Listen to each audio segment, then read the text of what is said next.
नमस्कार दोस्तों, हमारे चैनल पर आपका स्वागत है। प्रियजनों, गरुड़ पुराण के भाग 1 में भगवान विष्णु ने गरुड़ जी को बताया कि कैसे अंत समय में मनुष्य के प्राण निकलते हैं।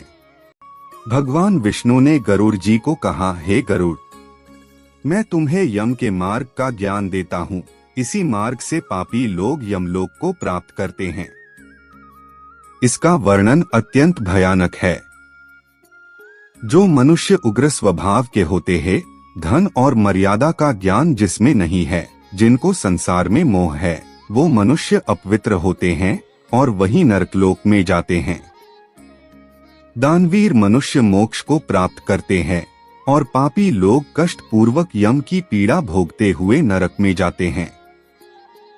दुष्ट और पापी लोगों को इस संसार में किस प्रकार के दुख मिलते हैं, उनकी मृत्यु किस प्रकार होती है, उसका ज्ञान मैं तुम्हें देता हूँ। इस संसार में जब मनुष्य जन्म लेता है, तब वह अपने पूर्व जन्म के कर्मों के हिसाब से इस जन्म में शुभ अशुभ फल भोगता है।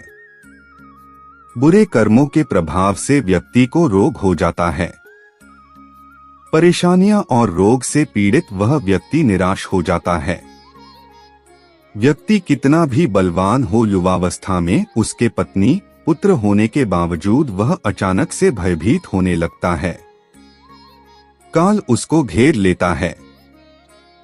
वृद्धा अवस्था में व्यक्ति को मृतक के समान रहना पड़ता है। घर के लोगों के द्वारा अपमानित होना पड़ता है और अपमानजनक आहार लेता है। उसकी आहार लेने की शक्ति कम हो जाती है और इसकी वजह से चलने फिरने की शक्ति भी कम हो जाती है। कफ के कारण स्वर्ण नलियां चल नहीं पाती। स्वास्थ्य बिगड़ने लगता है। खटिया पे पड़ा रहता है। जब वह मृत्यु के निकट आ जाता है, तो मनुष्य की दृष्टि भी दिव्य हो जाती है। मरते समय पापी के पांचों तत्व अपने स्थान छोड़ देते हैं और उसका एक क्षण भी मुश्किल से बीतता है।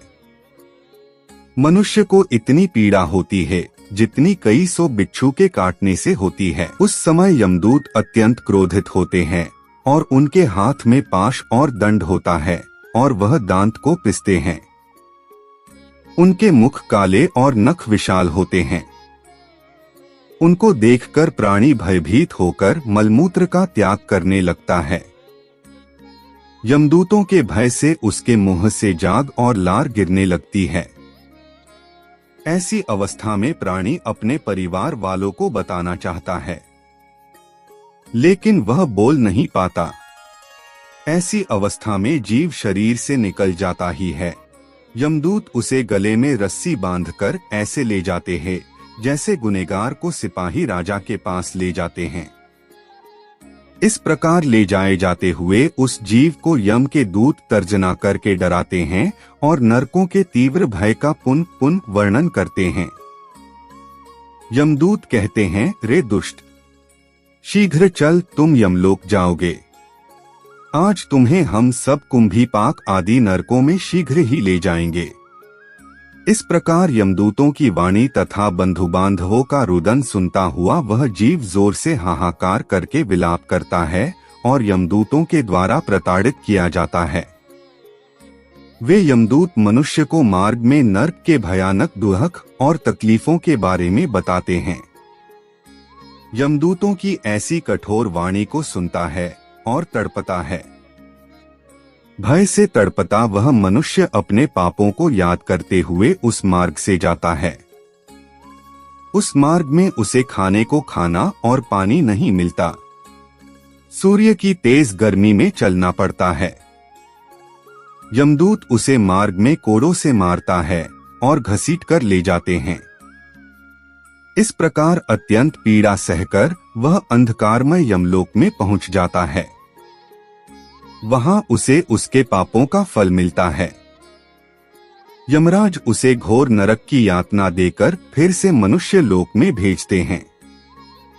यम की आज्ञा से उस जीवात्मा को आकाश मार्ग से यमदूतों के साथ पुनः इस लोक में लाया जाता है। मनुष्य लोक में आकर वासना के वशीभूत वह जीव देह में प्रविष्ट होने की इच्छा रखता है, किंतु यमदूतों द्वारा पकड़कर पाश में बांध दिए जाने से भूख और प्यास से अत्यंत पीड़ित होकर रोता है। अपने पुत्रों द्वारा दिए गए पिंड और दान को वह जीव खाता है, पर फिर भी पापी जीव होने के कारण उसकी तृप्ति नहीं होती। जिस मनुष्य का पिंड दान नहीं होता वह प्रेत योनि में रहकर निर्जन वन में दुख पूर्वक भ्रमण करता है।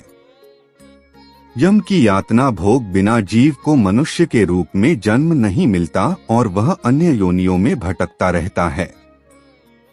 उस पिंड के रोज 4 भाग होते हैं। उसमें से 2 भाग पंचभूतों को, 1 भाग यमदूतों को और 1 भाग उस जीव को खाने को मिलता है।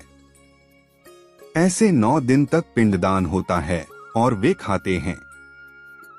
जब मनुष्य का शरीर जलाते हैं उसके बाद उनके पुत्र जो पिंडदान 9 दिन करते हैं उससे उस जीव को 10वें दिन देह मिलता है। पहले दिन के पिंड से सिर, दूसरे दिन से गर्दन और कंधा, तीसरे दिन हृदय, चौथे दिन पीठ, 5वें दिन नाभि, 6ठे दिन कमर, गुदा, लिंग, भग और मांस के पिंड आदि बनते हैं। 7वें दिन हड्डी और 8वें 9वें दिन जांघ और पैर, 10वें दिन के पिंड से इस शरीर में भूख प्यास की उत्पत्ति होती है। इस तरह पिंड से शरीर उत्पन्न होता है और फिर 11वें और 12वें दिन के श्राद्ध में 2 दिन तक भोजन करता है। 13वें दिन यमदूतों के द्वारा बंदर की तरह बंधा हुआ वह प्राणी अकेला उस यम मार्ग में जाता है। वह प्रेत प्रतिदिन रात दिन में 247 योजन चलता है। मार्ग में आए 16 नगरों को पार करके पापी प्रेत धर्मराज के भवन में जाता है। प्रियजनों, गरुड़ पुराण का प्रथम भाग यहाँ समाप्त होता है।